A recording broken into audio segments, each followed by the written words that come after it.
Selamat datang di channel Teman Tidur. Di channel ini, seperti biasa saya akan kembali lagi dengan membawakan sebuah kisah misteri yang tentunya semoga saja dapat menemani aktivitas kalian semua. Yuk, daripada kita lama-lama, langsung saja kita masuk ke dalam ceritanya. Pagi di desa Wonodadi selalu ramai tiap hari pasaran. Lapak-lapak kecil berdiri di pinggir jalan tanah. Sebagian di bawah pohon-pohon besar yang bikin adem. Bau tempe goreng, getuk, dan pisang rebus bercampur dengan aroma khas. Jamu pahit, tajam, tapi bikin segar. Di antara keramaian itu, Mak Sarini mendorong gerobak kecil berisi botol-botol kaca, warna coklat dan hijau. Suaranya khas tiap lewat. Jamu, jamu, jamu pegal linu, lancar haid, masuk angin. Warga udah hafal siapa Mak Sarini. Badannya kecil, rambutnya selalu disanggul rapi, dan meski usianya udah lewat 70, dia masih keliling dari ujung ke ujung desa. Suaranya pelan, tapi senyumnya nggak pernah putus. Banyak yang bilang Mak Sarini itu ngemong kalau diajak ngobrol. Nggak pernah marah, selalu sabar, dan nggak pernah menolak siapapun yang mau beli jamunya walau cuma 1 gelas, Mak. Yang buat pelancar datang bulan, ya, kata Bu Murni sambil menyerahkan gelas plastik kecil. Mak Sarini tersenyum. Tangannya cekatan menuang jamu dari botol yang sudah dilabeli sendiri pakai kertas dan spidol. Ini Bu, diminum pagi hari sebelum makan, jangan dicampur kopi ya. Beberapa ibu lain antre di belakang. Ada yang beli buat suaminya yang ngeluh pinggang linu. Ada juga anak gadis yang dikasih jamu kunir asem, biar badannya nggak gampang. Capek, semua percaya, karena dari dulu Mak Sarini memang dikenal ahli meracik jamu. Konon dulu dia sempat belajar dari orang Madura, yang punya kebun herbal besar. Tapi hari itu, setelah pasar bubar, ada kabar nggak enak nyebar dari RT seberang. Bu Warti, ibu muda yang baru 2 tahun pindah ke Wonodadi, katanya dilarikan ke puskesmas. Ia muntah-muntah dan sempat keluar darah dari mulut. Suaminya panik dan teriak-teriak di jalan, bilang istrinya keracunan jamu. Nggak salah lagi, habis minum jamu dari Mak Sarini, langsung begitu. Begitu kata salah satu tetangganya yang ngantar ke puskesmas. Berita itu menyebar cepat. Siang harinya, di warung depan masjid, obrolan soal Mak Sarini mulai terdengar. Udah tua, tapi masih kuat keliling. Aneh nggak? Jangan, itu jamu-jamuan ada isinya. Lawong yang muda aja udah enjio senggosen kalau keliling pasar. Ini kok Mak Sarini masih kuat narik gerobak. Awalnya hanya bisik-bisik, tapi 2 hari kemudian, anak kecil di kampung barat tiba-tiba kejang-kejang. Setelah minum jamu kunyit asam, ibunya bilang jamu itu dibeli dari Mak Sarini waktu di pasar. Tambaran yam, satu warga lain juga mengeluh mencret parah habis minum jamu masuk angin. Walau belum tentu penyebabnya sama, warga udah mulai curiga. Terlalu banyak kebetulan. Puncaknya, waktu salah satu warga ngelihat botol jamu Mak Sarini jatuh dan pecah, lalu dari dalamnya keluar ulat kecil. Entah dari mana datangnya, tapi kejadian itu langsung bikin geger. Jangan-jangan jamunya memang ada isinya, kata seorang pemuda sambil nyinyir. Esoknya, saat Mak Sarini lewat depan pos ronda, biasanya para bapak-bapak yang nongkrong minimal manggil atau senyum. Tapi kali itu, semua diam. Ada yang malah langsung balik badan. Mak Sarini sadar, tapi tetap tersenyum. Nggak mau jamu, Pak. Salah satu dari mereka, Pak Leman, berdiri dan bilang, "Nggak usah, Mak. Sudah dilarang sama Bu RT. Katanya nanti dibahas di rapat warga." Mak Sarini terdiam. Wajahnya tetap tenang, tapi tangannya sedikit gemetar saat dorong gerobaknya menjauh. Sampai rumah, dia duduk lama di kursi bambu depan rumah. Rumah kayunya kecil, dindingnya dari anyaman bambu, dan pekarangan belakangnya ditanami berbagai tanaman herbal, jahe, kencur, kunyit, temulawak. Sore itu, beberapa anak kecil yang biasanya lari-lari dekat rumahnya malah dibentak orang tuanya. "Jangan main dekat rumah itu, nanti disantet." Anak-anak langsung kabur. Malamnya, rumah Mak Sarini sepi. Biasanya ada tetangga yang mampir ngobrol atau minta ramuan untuk suami mereka. Tapi sekarang tidak ada satupun yang berani datang. Lampu temaram di dalam rumah satu-satunya cahaya yang menyala di ujung gang itu. Mak Sarini menarik nafas panjang. Ia mengaduk-aduk ramuan kunyit dan daun sirih di tungku dapurnya. Sambil sesekali mengelus dadanya, ia bergumam pelan, "Ya Allah, hamba nggak pernah niat jahat sama siapapun. Tapi dia tahu, sekali orang percaya pada fitnah, sangat sulit membalikkan kepercayaan itu. Besok, ia tetap akan berkeliling. Karena itulah satu-satunya cara dia bertahan hidup. Ia tidak punya anak, hanya seorang cucu di kota yang jarang pulang karena kerja. Dan malam itu, di tengah angin dingin yang menggoyangkan pohon bambu, Mak Sarini duduk diam di depan tungku. Wajahnya terlihat lelah, bukan karena usia, tapi karena tatapan-tatapan orang yang dulu menghargainya. Kini melihatnya sia-loyalah, ia bukan manusia lagi. Sejak kabar soal Bu Warti sakit beredar, suasana desa Wonodadi makin gak enak. Banyak ibu-ibu yang biasanya cerewet di warung jadi lebih suka bisik-bisik sambil melirik-lirik. Dan yang paling rajin menyebar cerita adalah Bu Sri, ketua RT, bareng dua tetangga sebelah rumah, Mak Sarini, Bu Rumi, dan Bu Lastri. Gue udah lama curiga, Mak Sarini itu kalau malam suka ngomong sendiri di belakang rumahnya, kata Bu Rumi sambil motong daun bawang. Iya, gue juga pernah lihat dia duduk di bawah pohon nangka jam 2 malam. Nggak wajar itu mah, timpal Bu Lastri dari balik pintu dapur. Bu Sri manggut-manggut. Makanya gue bilang, itu jamu tuh ada isinya, bukan cuma kunyit sama temulawak. Bisa jadi dia tambahin sesuatu. Ucapan-ucapan itu nyebar cepat, apalagi karena beberapa ibu itu punya warung jamu juga. Walau racikannya biasa aja dan gak seramai Mak Sarini. Dalam hati, mereka senang. Mak Sarini mulai dijauhi, persaingan berkurang. Tapi warga gak sepenuhnya percaya. Sampai satu malam, hal aneh bener-bener terjadi di rumah Pak Lurah, anaknya. Bima, usia 15 tahun, mendadak teriak-tariak dan jatuh ke lantai kamar, matanya putih semua dan tangannya mencakar-cakar dinding sambil teriak, Sarini, Sarini, jangan ganggu aku gak mau Mak Sarini. Istrinya histeris, Pak Lurah panik, tetangga berdatangan, beberapa mencoba menenangkan Bima, tapi anak itu makin keras teriaknya. Akhirnya, mereka panggil Ustadz Nawawi dari kampung sebelah, buat ruqyah.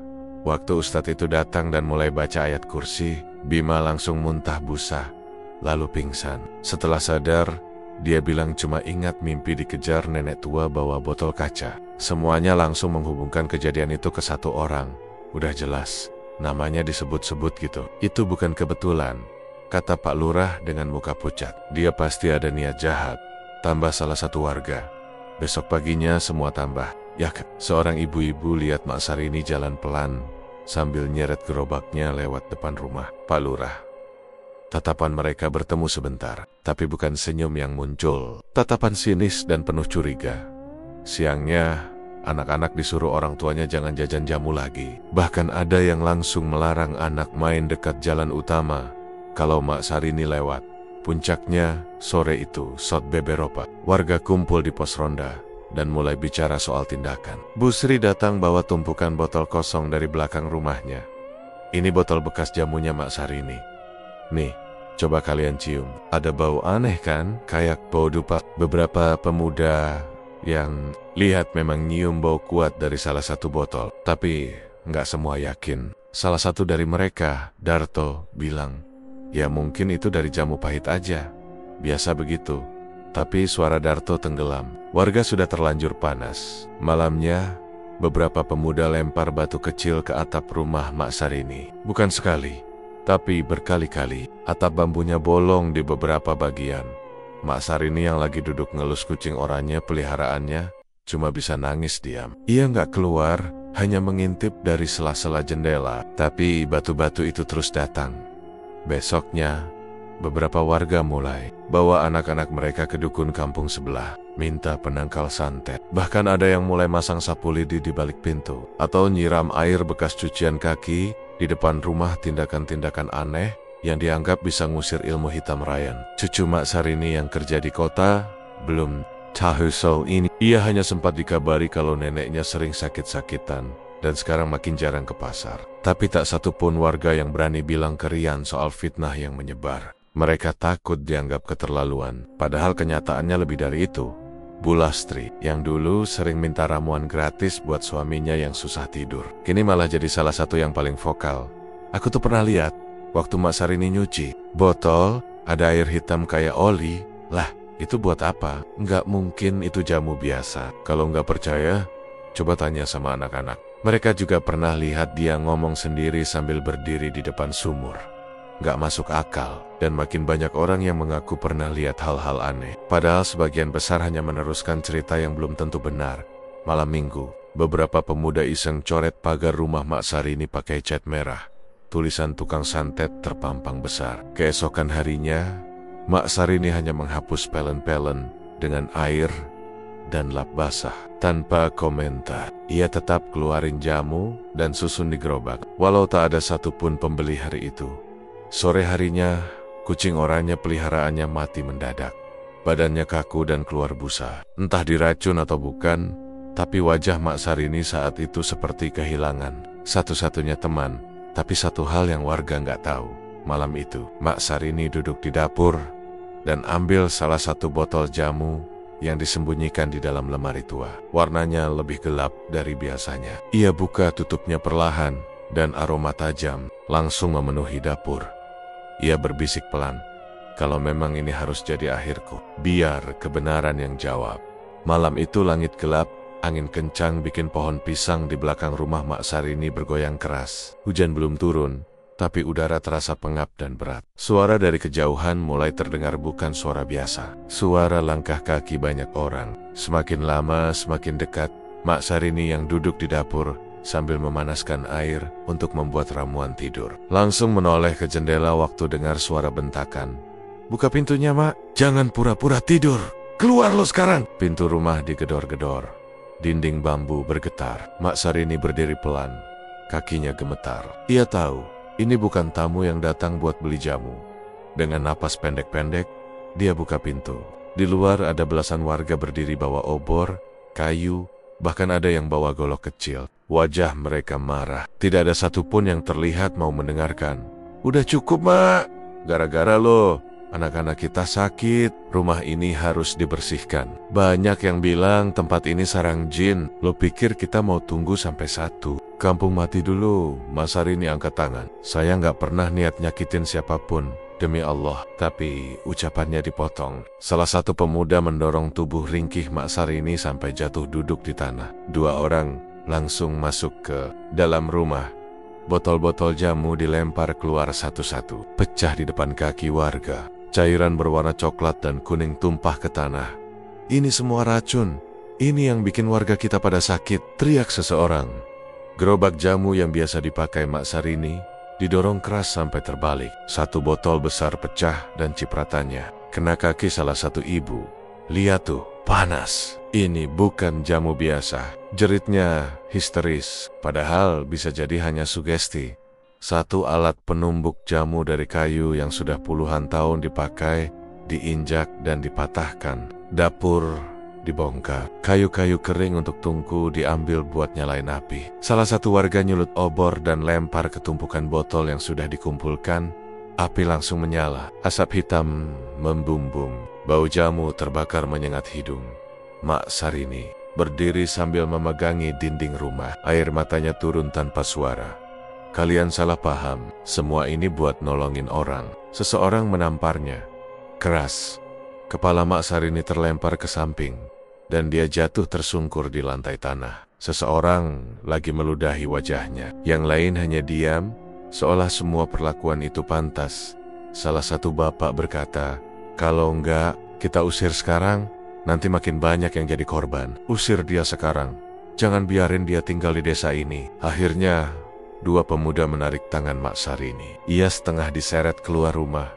Bajunya kotor, pipinya bengkak. Kakinya terluka karena keinjak pecahan botol. Tapi tidak ada yang menolong. Semua membiarkan. Mereka bawa Mak Sarini sampai ke batas desa. Ada pos ronda kecil di sana. Di depannya, mereka melempar tubuh nenek itu begitu saja. Seorang ibu melempar satu karung berisi pakaiannya. "Ambil tuh, jangan pernah balik ke sini lagi." Mak Sarini hanya bisa duduk di tanah, memegangi perut dan dadanya yang mulai sesak. "Saya lahir di sini, saya besar di sini." Suaranya nyaris tak terdengar. Tak ada yang peduli. Setelah semua selesai, satu persatu warga kembali ke desa. Api dari sisa pembakaran botol masih menyala di kejauhan. Rumah Mak Sarini gelap. Pintunya dibiarkan terbuka, dan sebagian isi rumah berserakan di tanah. Di pos ronda, Mak Sarini duduk sendirian. Kucing peliharaannya yang biasanya setia ikut pun tak terlihat. Malam makin dingin, ia hanya bisa memeluk dirinya sendiri, menahan dingin dan nyeri yang makin menyebar ke seluruh badan. Jam 2 dini hari, satu truk sayur dari pasar kota lewat. Sopirnya berhenti karena melihat seseorang duduk gemetar di pinggir jalan. Ia turun dan bertanya, "Nenek, kenapa duduk di sini?" Mak Sarini tidak menjawab, ia hanya menatap kosong. Sopir itu kasihan. "Mau saya antar ke kota? Saya bisa turunin di musola pasar. Banyak yang bisa bantu." Mak Sarini mengangguk pelan. Ia naik ke bak belakang truk. Tanpa selimut, hanya karung baju yang ia peluk. Sepanjang jalan, tak ada suara. Hanya suara mesin dan angin malam yang memotong sepi truk berhenti di dekat pasar kota. Sopir itu bantu turunkan karung dan memberi sebotol air. "Hati-hati ya, Nek." Mak Sarini duduk lagi di pinggir jalan. Ia lihat ke arah timur, ke arah desa yang baru saja membuangnya. Matanya tak berkedip. Mulutnya komat kamit, entah doa, entah gumaman. Di dalam karung, ada satu botol kecil yang tidak sempat dibakar warga. Warnanya lebih gelap dari jamu biasanya. Tutupnya dibungkus kain merah dan diikat tali. Mak Sarini peluk botol itu erat-erat. 3 hari setelah Mak Sarini dibuang dari desa, keadaan Wonodadi mulai terasa aneh. Bukan cuma sepi, tapi kayak ada hawa gak enak yang muter-muter di sekitar kampung. Awalnya cuma kejadian kecil. Di rumah Bu Lastri, salah satu botol jamu yang dulu dibeli dari Mak Sarini jatuh sendiri dari lemari dapur. Padahal gak ada angin, gak ada siapa-siapa, pecah, dan cairannya nyiprat ke lantai. Warnanya lebih hitam dari biasanya. Dan bau yang keluar bukan bau jamu tapi bau busuk kayak bangkai ayam yang kelamaan gak dikubur. Besok paginya, anak Bu Lastri, si Dira, terbangun sambil nangis keras. Katanya semalam dia mimpi mulutnya disumpal pakai botol kaca. Terus ada suara nenek tua bilang, "Diam, jangan ikat-ikatan dusta orang tuamu." Bu Lastri mulai panik, tapi nggak langsung cerita ke orang. Dia pikir itu cuma mimpi anak kecil. Tapi kejadian kayak gitu bukan cuma di rumah.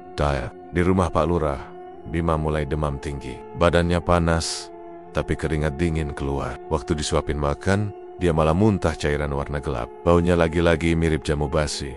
Istri Pak Lurah langsung nelpon mantri desa. Tapi mantri juga bingung, karena hasil pemeriksaan biasa-biasa aja, nggak ada infeksi.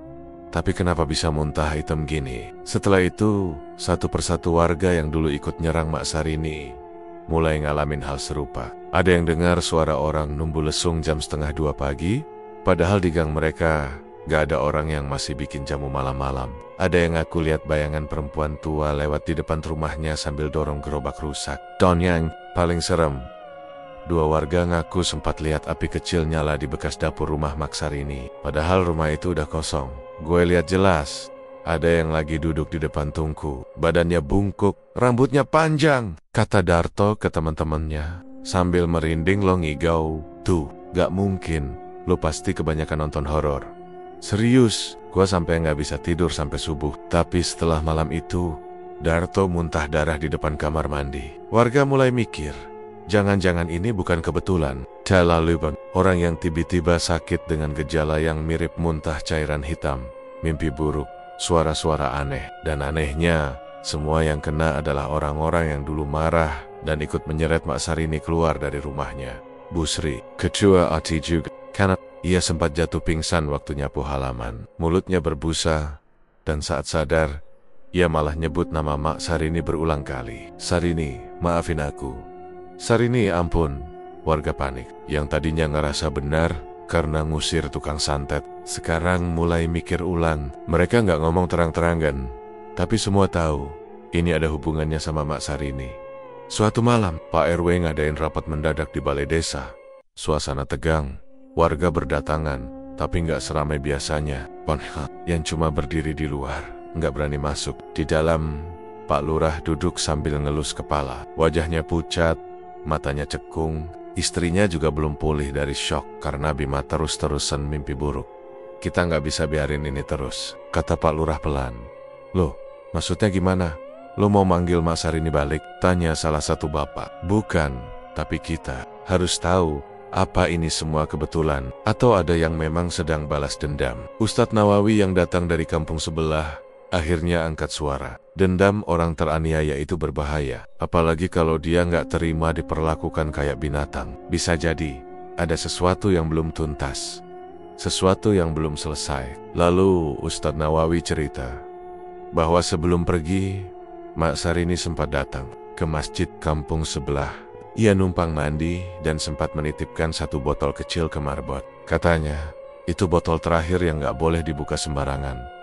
Beliau bilang, ini ramuan terakhir, tapi bukan buat disembuhkan, melainkan buat membuktikan. Waktu Ustadz buka botol itu di depan warga, semua langsung tutup hidung. Bau menyengat, keluar cairannya hitam pekat, dan ada semacam serpihan bunga layu di dalamnya. Di balik label jamu yang biasa tertempel, ada tulisan tangan kecil dengan tinta merah untuk mereka yang tidak mengenal kebaikan, tapi cepat menuduh. Sejak saat itu, desas-desus soal ramuan terakhir makin kencang. Warga mulai percaya Mak Sarini memang sengaja ninggalin kutukan. Bukan karena dia tukang santet, tapi karena dia dihancurkan tanpa alasan jelas.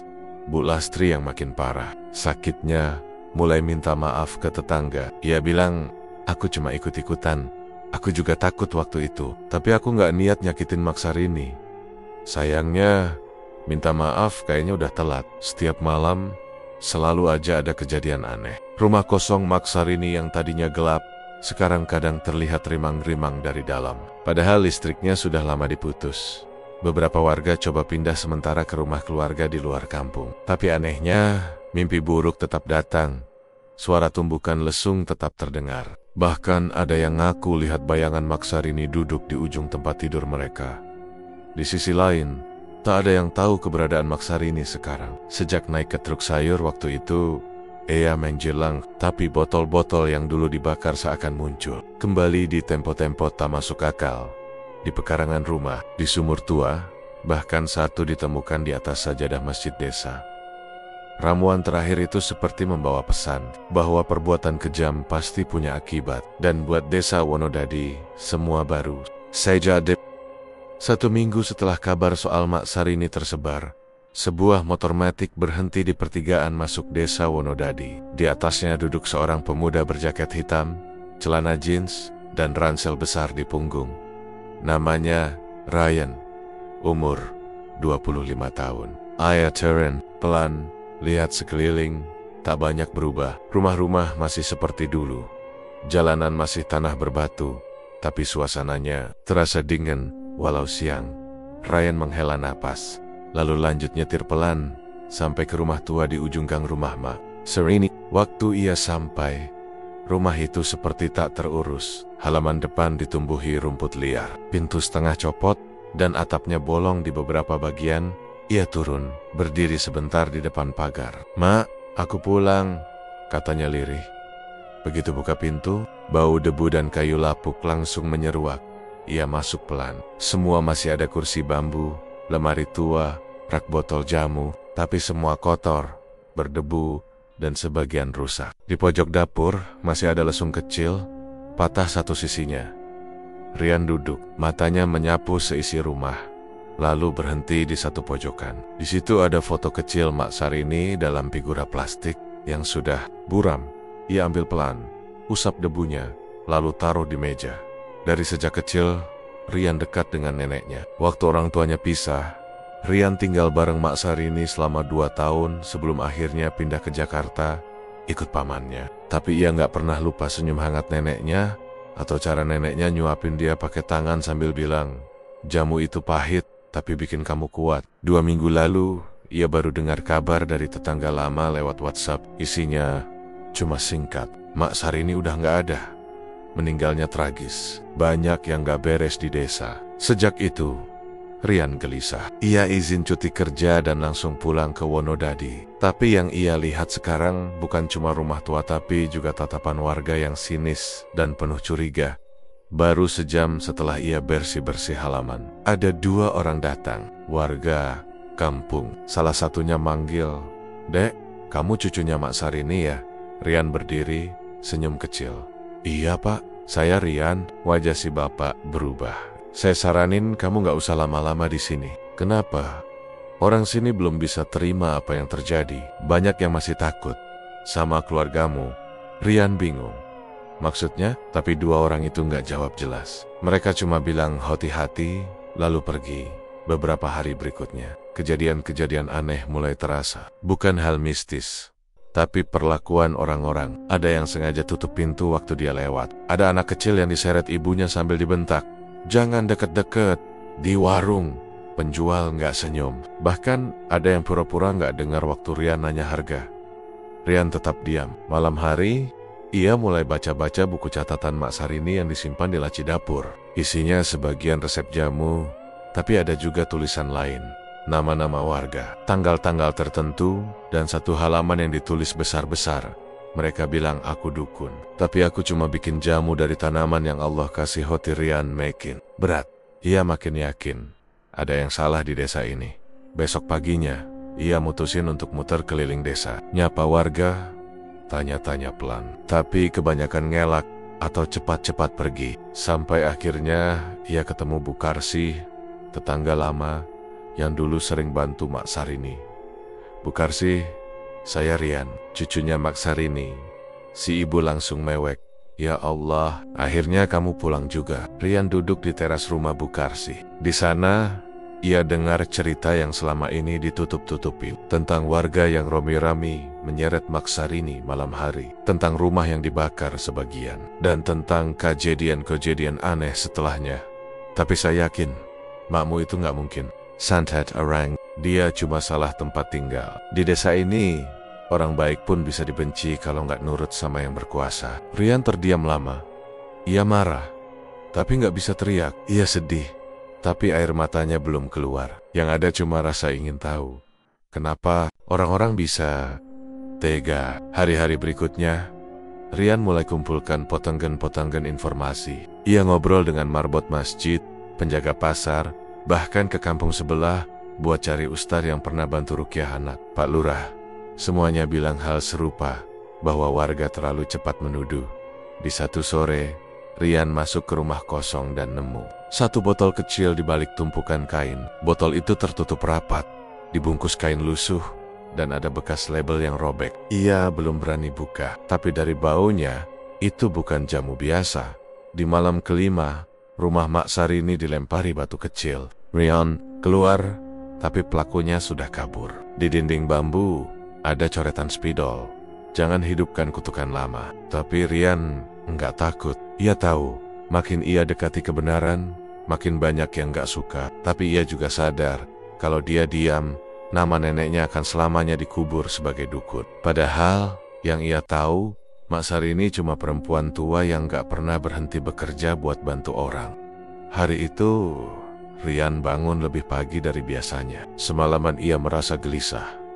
Udara di rumah neneknya terasa makin pengap. Suara tikus lari-larian di atap rumah pun makin sering terdengar. Tapi yang bikin dia paling gak tenang, justru satu benda yang baru ia temukan kemarin siang. Botol jamu kecil berwarna hitam yang terbungkus kain lusuh dan diselipkan di balik tumpukan kayu di gudang belakang. Ia belum berani membuka botol itu. Cuma ngendus sedikit. Baunya seperti jamu basi dicampur sesuatu yang kuat dan tajam. Eidas, dari botol itu yang bikin bulu kuduk Rian berdiri. Setelah sarapan seadanya nasi, sisa semalam dan telur dadar yang sudah dingin, Rian mulai bersih-bersih bagian belakang rumah yang belum tersentuh. Lantai tanah yang lembab, peralatan jamu yang sudah rusak, dan rak kayu tua yang nyaris lapuk semua ia angkat satu persatu. Saat sedang membongkar tumpukan baskom dan ember plastik, ia nemu satu buku lusuh yang dibungkus plastik bening. Buku itu isinya catatan tangan, sama kayak buku resep yang ia baca sebelumnya. Tapi ada bagian belakang yang penuh gambar tanaman, gambar telapak tangan, dan tulisan kesil-kesil yang nyaris nggak terbaca. Di salah satu halamannya tertulis, ramuan terakhir tak untuk balas dendam, tapi sebagai penjaga. Yang bersih akan selamat, yang kotor akan terbakar. Rian duduk termenung lama. Kalimat itu ternjang-jang di kepalanya. Ia mulai berpikir, mungkin memang neneknya tahu bakal difitnah. Mungkin botol itu dibuat bukan buat nyakitin siapa-siapa, tapi semacam tanda, semacam pengingat. Malamnya hujan turun deras, petir sesekali menyambar. Rumah itu seperti makin tua ditampar angin dan hujan. Rian tidur di tikar gulung di ruang tengah, dengan lampu temaram dari senter yang digantung di paku dinding. Sekitar tengah malam, ia mulai gelisah. Tidurnya nggak nyenyak, lalu ia masuk ke mimpi tapi rasanya bukan mimpi biasa. Dalam mimpinya, Rian berdiri di tengah kebun yang penuh tanaman jamu. Kunyit, jahe, temulawak, daun sirih, semua tumbuh subur. Angin sepoi-sepoi dan aroma segar daun serta tanah basah memenuhi hidungnya. Tapi suasananya bukan tenang, malah bikin dada sesak. Dari kejauhan, ia lihat sosok perempuan tua sedang duduk di bawah pohon randu. Wajahnya dikenal betul Maksarini, tapi berbeda dari yang ia ingat. Wajahnya pucat, matanya sembab, dan tangannya gemetar. Rian berjalan pelan mendekat. "Mak," suaranya pelan. Maksarini menoleh. Ia menangis, bukan meraung, tapi tangis dalam. Diam yang bikin hati ngilu. Ia berdiri perlahan, mendekati Rian, lalu menggenggam tangan cucunya. "Maafkan, Mak, Nak," katanya. "Mak nggak bisa bertahan lebih lama." Rian menggeleng, matanya berkaca-kaca. "Mak nggak salah. Semua ini gara-gara mereka." Maksarini mengangguk pelan. "Mak tahu, tapi kebenaran nggak bisa dijaga kalau cuma disimpan sendiri. Harus ada yang bicara, harus ada yang buka." Rian hanya diam. Ia bingung harus menjawab apa.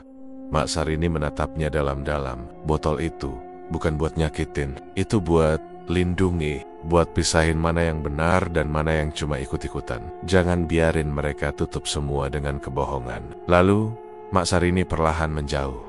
Kebun jamu itu mulai berkabut. Suaranya samar, tapi Rian masih dengar. "Kalau kamu diam, semua ini akan jadi warisan kutukan, bukan pelajaran." Saat bangun, Rian basah kuyup oleh keringat. Senter di dinding sudah mati. Hujan masih deras, tapi di luar rumah terdengar suara aneh, suara lesung ditumbuk pelan, seperti dari belakang. "Rama," ia bangun perlahan, ambil senter baru, dan jalan pelan ke dapur.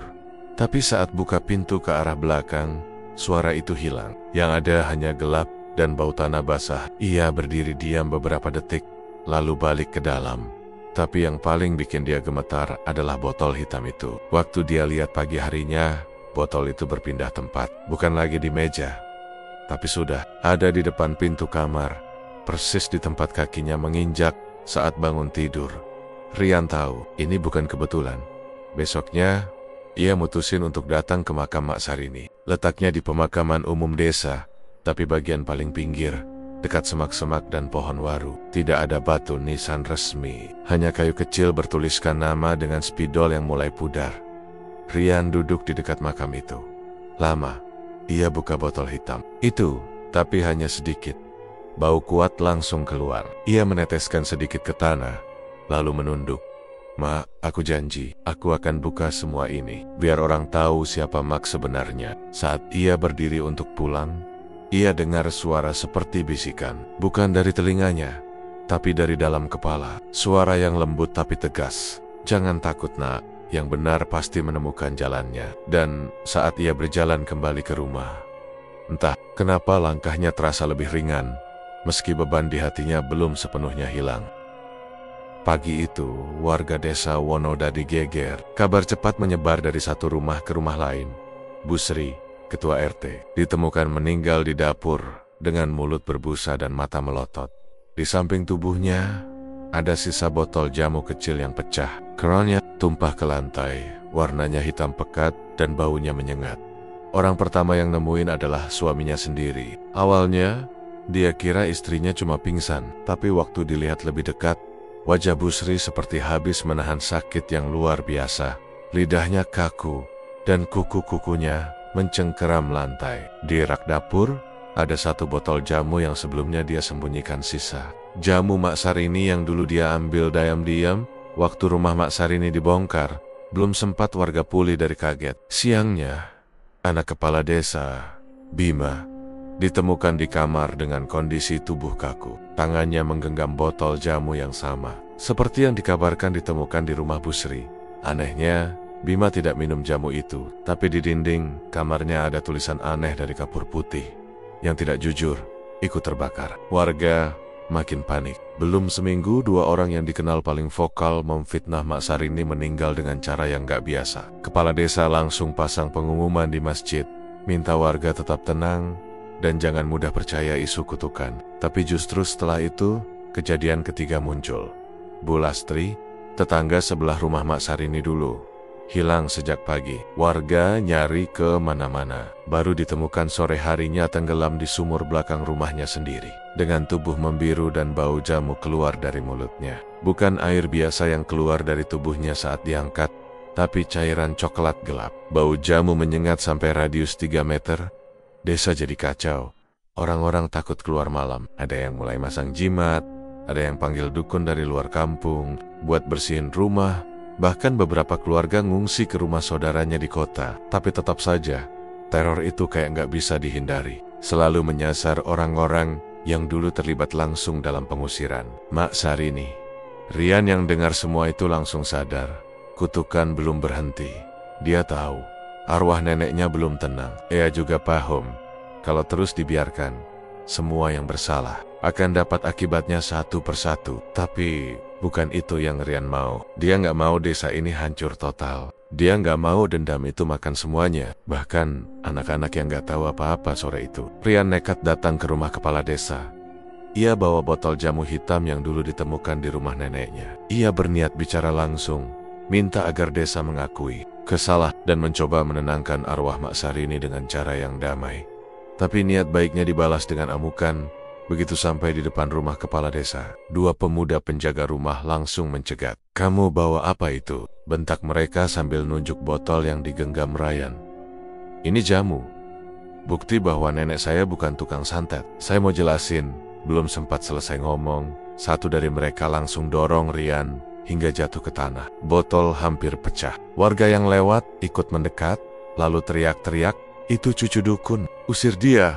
Dia mau balas dendam pakai racun neneknya. Jangan biarin dia masuk desa lagi." Rian bangkit dengan napas terengah.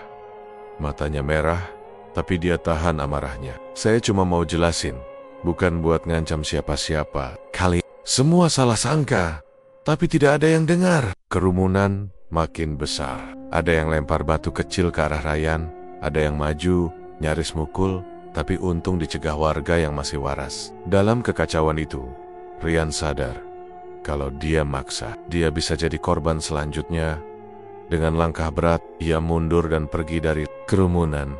Waktu sampai rumah, ia duduk lama di dapur. Botol jamu hitam ia letakkan di meja. Matanya tak lepas dari benda itu. Ia berpikir, kalau arwah neneknya masih di sekitar, mungkin dia bisa dengar. Rian berkata pelan, "Mak, aku ngerti kenapa Mak marah. Tapi jangan semua orang dimakan dendam. Masih ada anak kecil, masih ada orang yang gak tahu apa-apa. Kita bisa selesain ini, tapi bukan dengan cara kayak gini." Malam harinya, Rian tulis semua yang dia tahu ke dalam satu buku catatan. Diary, cerita Bukarsi, catatan rahasia di rumah nenek, sampai kejadian-kejadian belakangan ini. Ia juga tulis daftar nama orang yang pernah bantu Mak Sarini dayam-dayam, dan orang yang jelas-jelas jadi provokator. Ia tahu, suatu hari nanti, semua harus diungkap.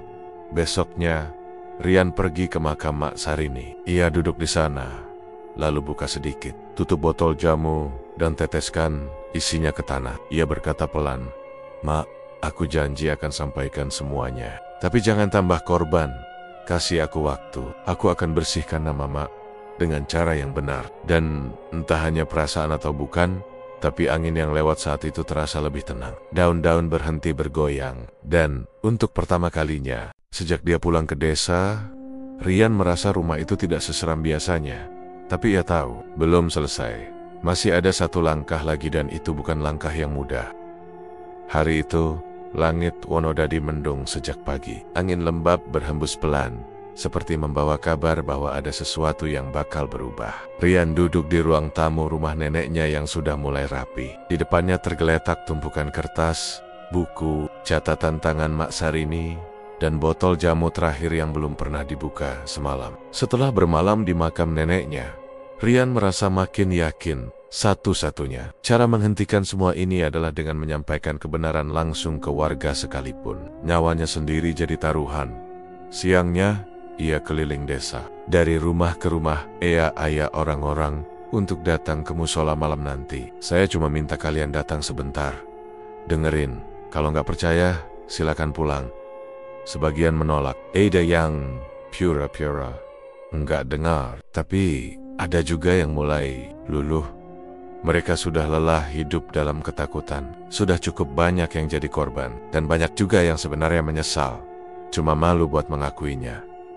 Malamnya, musola kecil di ujung kampung mulai terisi. Rian berdiri di depan, ditemani Bukarsih dan 2 orang pemuda kampung yang sejak awal nggak pernah ikat-ikatan memfitnah. Warga duduk dalam diam.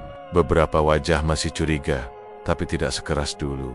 Rian buka pembicaraan pelan-pelan. Ayah tunjukkan catatan tangan Mak Sarini yang berisi doa-doa dan resep jamu yang semuanya dari tumbuhan biasa. Ia bacakan salah satu surat yang ditulis tangan. Ditujukan untuk siapapun yang menemukan rumahnya kelak. Kalau aku tidak bisa pulang, tolong jaga rumah ini. Aku tidak menyakiti siapapun. Tapi kalau mereka tetap menuduhku, biarlah Yang Maha Kuasa yang menjawab. Tapi ingat, yang benar jangan ikut diam. Rian berhenti sejenak. Musyola Henning, semua orang bisa salah. Lanjutnya, tapi membiarkan fitnah merajalela itu lebih jahat dari kesalahan itu sendiri. Nenek saya cuma penjual jamu, tapi dia diusir, dipukuli, dan dituduh yang bukan-bukan. Kalian tahu sekarang, siapa yang ikut, siapa yang diam, dan siapa yang memulai. Tabrak, orang mulai tertunduk. Kepala desa yang duduk di pojokan juga menatap ke bawah. Kemudian, Rian berdiri sambil memegang botol jamu terakhir. Ia tunjukkan ke semua orang, ini yang kalian takutin. Botol yang katanya kutukan. Tapi kalian enggak tahu asap. Dengan tangan gemetar, Rian buka tutup botol itu perlahan. Semua menahan napas. Tapi yang keluar bukan asap, bukan api, atau bau busuk, melainkan aroma jamu segar, wangi khas rempah dan daun sirih. Rian tuang sedikit ke wadah bening, lalu kasih ke Bukarsih. Silakan dicek, Bu. Bukarsih mencium cairan itu lalu meneteskan ke tangannya. Tidak terjadi apa-apa. Malah baunya mirip jamu pelancar darah yang biasa diminum ibu-ibu kampung. Ini bukan racun, kata Rian. Nenek saya bukan tukang santet. Ini cuma jamu biasa. Tapi dia tahu, rasa takut kalian bakal bikin kalian melihat hal yang gak ada. Dan itulah yang terjadi. Seisi musola diam. Beberapa ibu mulai menangis pelan. Lalu Pak Suraji, lelaki parubaya yang dulu sempat ikut nyeret Mak Sarini, berdiri dengan wajah pucat. Saya minta maaf. Dulu saya ikut-ikutan. Saya nggak tahu kenapa saya begitu kejam. Disusul oleh yang lain. Satu persatu, mulai. Bukus, mereka mengaku salah, mengaku takut, dan mengaku pernah berbuat semena-mena. Bahkan kepala desa pun akhirnya berdiri dan berkata, Saya biarkan semuanya terjadi. Saya terlalu diam. Rian mengangguk. Nenek saya nggak butuh dibela sekarang, tapi arwahnya belum tenang.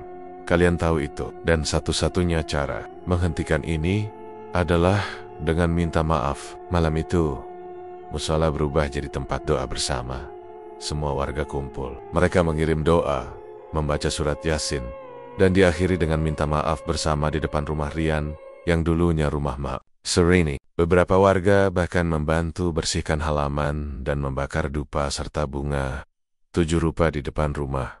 Puncaknya, Rian ajak warga ke makam Mak Sarini. Di bawah remang lampu senter dan lilin, mereka gelar tikar, tabur bunga, dan berdoa bersama. Saya tahu, kalian gak bisa balikan waktu, kata Rian di depan pusara. Tapi malam ini, saya yakin Mak Sarini bisa dengar, dan saya yakin beliau bisa memaafkan. Saat doa selesai, angin yang tadinya dingin mendadak terasa hangat. Bau jamu yang selama ini mengganggu desa hilang. Rumah Mak Sarini pun mulai terasa biasa, tidak lagi dingin, tidak lagi menakutkan. Beberapa hari setelah itu, warga mulai kembali hidup normal. Tidak ada lagi mimpi buruk, tidak ada lagi muntah hitam, tidak ada suara lesung di malam hari. Desa Wonodadi perlahan pulih. Tapi satu hal tetap diminta Rian. Nama baik Mak Sarini harus dijaga. Ia ajak warga mendirikan satu warung kecil di depan rumahnya. Namanya Warung Jamu Sarini. Di dindingnya dipasang foto Mak Sarini dengan tulisan, perempuan yang difitnah tapi tetap memilih memaafkan. Dan setiap kali ada anak muda yang lewat dan tanya siapa itu Mak Sarini, warga akan cerita bukan tentang dukun atau kutukan, tapi tentang seorang nenek penjual jamu yang dihancurkan oleh fitnah, tapi meninggalkan pengampunan.